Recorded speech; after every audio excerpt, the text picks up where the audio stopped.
মেয়েরা কিন্তু অর্থের সিঁড়ি, সম্পদের সিঁড়ি বাইতে সবসময় চেষ্টা করে।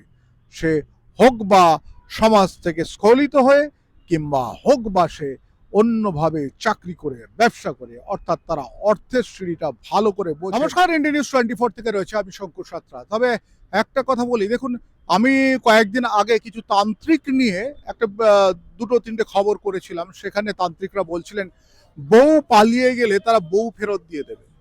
এটা তাদের ভণ্ডামি। আমি কিন্তু এটা করেছিলাম, খবরটা করার পর একটা জিনিস আমি অনুভব করলাম যে মানুষ কিন্তু ওটাকে খবর কিংবা ওদের ভণ্ডামি হিসেবে নেয়নি। আমার কাছে হাজার হাজার ফোন আসছে, জানেন, কোথায় মেঘালয়, কোথায় আসাম, কোথায় ত্রিপুরা, কোথায় সারা পশ্চিমবাংলা, উড়িষ্যা, বিভিন্ন জায়গা থেকে ফোন করছেন। প্রত্যেকের একটাই বক্তব্য, প্রত্যেকের বক্তব্য হচ্ছে তাদের বউ কারো 3 মাস চলে গেছে, কারো 6 মাস চলে গেছে, কারো মানে 15 বছর চলে গেছে। তারা তাদের বউকে ফিরিয়ে আনতে চাইছেন। বেশিরভাগ বলছেন তাদের বউ অন্যদের সঙ্গে সম্পর্ক করে চলে গেছে, অর্থাৎ অবৈধ সম্পর্কে তাদের বউরা চলে গেছে। তারা আবার বউকে ফেরত চাইছেন, সংসার করতে চাইছেন, কারণ তাদের বাড়িতে মানে ছোট বাচ্চা রয়েছে। কারো বলছে যে বাচ্চা নিয়ে আমি আর পারছি না, আমাকে খাটতে যেতে হয়, বাচ্চা মায়ের জন্য চিৎকার করছে। কেউ বা বলছেন যে আমার সন্তানটি আস্তে আস্তে কেমন বিমর্ষ হয়ে পড়ছে, মাকে না পেয়ে সে বারবার ধরে দোষ দিচ্ছে আমি নাকি তার মাকে কোথাও হারিয়ে দিয়েছি, তার জন্য চলে গেছে। মানে এই যে এই এক এক ধরনের বক্তব্য, এক এক ধরনের কথা, এইগুলোতে কিন্তু আস্তে আস্তে একটা জিনিস বারবার ধরে মনে হচ্ছে, বউ পালানো কেস এ রাজ্যে কিংবা এদেশে কম নয়। একটা জিনিস হচ্ছে স্বামীদের, যে স্বামীরা ফোন করছেন, হ্যাঁ সত্যি স্বামীদের হয়তো দোষ ছিল, তাই হয়তো তার স্ত্রী চলে গেছেন।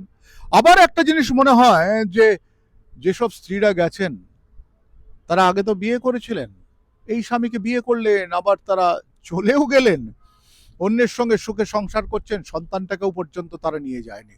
সন্তানটা তো দুঃখে থাকছে, সন্তানটা বিমর্ষ হয়ে পড়ছে। অনেকে বলছেন যে ডিপ্রেশনে চলে যাচ্ছে তাদের সন্তান, পড়াশোনা করছে না, খাচ্ছে না ঠিকমতো, রোগা হয়ে যাচ্ছে, সারাদিন মা মা বলছে।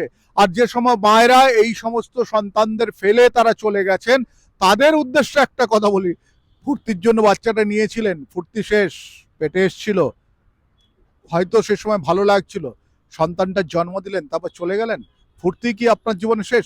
আর যারা বলছেন যে মন্ত্র করে তন্ত্র করে বউ ফিরিয়ে এনে দেবে, বাবা তাহলে আর আদালতের কি দরকার ছিল? কি দরকার ছিল ফ্যামিলি কোর্টের?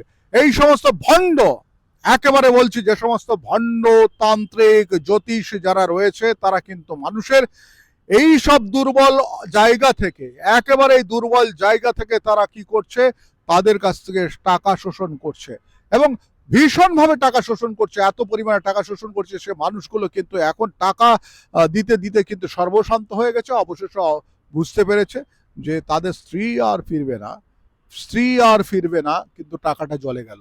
অনেক সময় দেখা গেছে কোনো না কোনো স্ত্রী ফিরে এসছেন, তাহলে সেখানে সেই জ্যোতিষ বাবা বলে উঠছেন, বলে দেখো আমার ওষুধটা কিংবা আমার তন্ত্রটা, আমার টোটকাটার কাজ করে গেছে। কিচ্ছু টোটকার কাজ করে না, সব বদমাস। এই সমস্ত তান্ত্রিক জ্যোতিষ যারা এইসব করে, তারা কিন্তু সব বদমাস, প্রতারক, তারা প্রতারণা করছেন। আর একটা জিনিস বলি, যে প্রতারণা করছেন কিন্তু ওই সমস্ত স্ত্রীরা। যেভাবে ফোন এসছে, বিশ্বাস করুন, কত মানুষের স্ত্রী চলে গেছে, যত গেছে তার হয়তো 1000 ভাগের 1 ভাগও আমাকে ফোন করেনি। এবং মানুষের অথবা পুরুষদের স্ত্রী চলে গেলে তাদের যে ভেতরে কি হয় সেটাই জানে। আসলে আমরা না এমন একটা সভ্যতায় বাস করি, যে স্ত্রী এবং মহিলা শরীর আমরা যেন পেলেই তার দায়িত্ববোধ নেওয়া শুরু করে দিই। কোনো মহিলা কিন্তু আপনার দায়িত্ব নেবে না। আপনার যতই সাদের স্ত্রী হোক, যতই কাছের স্ত্রী হোক, আপনার দায়িত্ব, আপনি যদি বেরোজগার হয়ে পড়েন, আপনার দায়িত্ব নেবে না, সে অন্য জনের, অন্য ছেলের দায়িত্ব নেবে, এবং আপনার স্বাদ বদলে অন্য স্বাদ নিতে সে শুরু করবে।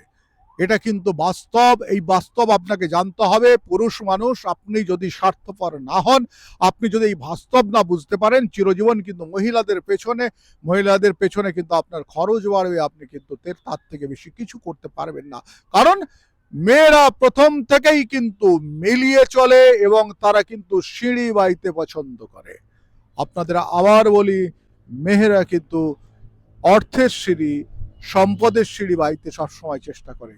সে হোক বা সমাজ থেকে স্খলিত হয়ে, কিংবা হোক বা সে অন্যভাবে চাকরি করে ব্যবসা করে, অর্থাৎ তারা অর্থের সিঁড়িটা ভালো করে বোঝেন। আর অর্থের সিঁড়ি যদি কোনো জায়গায় একটু ভেঙে যায়, তারা কিন্তু অন্য বাড়ির সিঁড়িটা বেছে নেন এবং সেখানে চলতে পছন্দ করেন।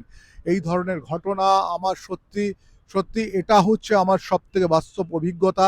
এতদিন পর্যন্ত আমি নির্যাতিত পুরুষদের হয়ে যতটুকু জেনেছিলাম, এবার কিন্তু এই ঠগ জোচ্চোর জ্যোতিষীদের নিয়ে খবর করতে গিয়ে সেখানে আমার ফোন নম্বরটি চলে যাওয়ার ফলে আমি দেখেছি যে এই ধরনের ক্ষতি, অর্থাৎ এই ধরনের একটা ইনফরমেশন যে আমাদের ভারতবর্ষে বউ পালিয়ে যাওয়ার মানে সমস্যা কিন্তু দিনের পর দিন বাড়ছে। আর সঙ্গে কেন বাড়ছে জানেন? ছোট্ট একটু বলে দিই, বউ পালিয়ে যাওয়ার সমস্যা বাড়ছে একটাই কারণে, নপুংসতা আস্তে আস্তে ঘিরে ধরছে পুরুষদের। যার ফলে যার ফলে কিন্তু বউ পালিয়ে যাওয়ার এই যে সমস্যা, এই যে বিষয়টা বারবার ধরে ঘটছে। আমি শঙ্কু রয়েছে আপনাদের সঙ্গে, ইন্ডিয়া নিউজ 24 দেখতে থাকুন।